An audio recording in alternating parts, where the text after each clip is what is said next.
ह्या वर्षी आंब्याला भरपूर असा मोहर लागलेला आहे. तर केशर आंबा, खोबरी आंबा, जो आमचा खोबरी आंबा आहे ना तो तर 1 किलोपेक्षा मोठा होतो. तर हा आहे खोबरी आंबा.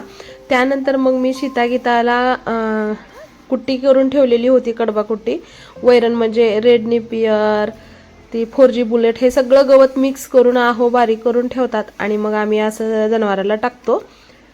तर ननंदबाई सांगत होते त्याच पद्धतीने मी टाकत होते, कारण त्या म्हशीचं दररोज दोघं बघतात, आहो आणि ते.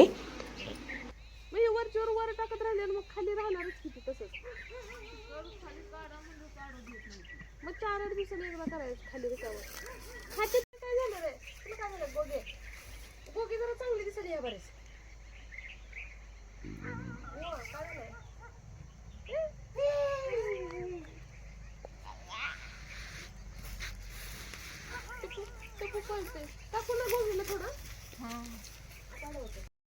बाहेरले कामं झाल्यानंतर मग संध्याकाळचा स्वयंपाक. भाजी तर काय सकाळची होतीच. तर सकाळी ननंदबाईने भाकरी केली होत्या. आता ते सध्या टीव्ही बघतायत आणि शेंगा सुद्धा फोडत आहेत टीव्ही बघत बघत. तर चला म्हणलं 5-6 भाकरी करायच्या आहेत, दूध तापवायचं आहे, भांडे घासायचं आहे, किचन ओटा स्वच्छ करायचा आहे.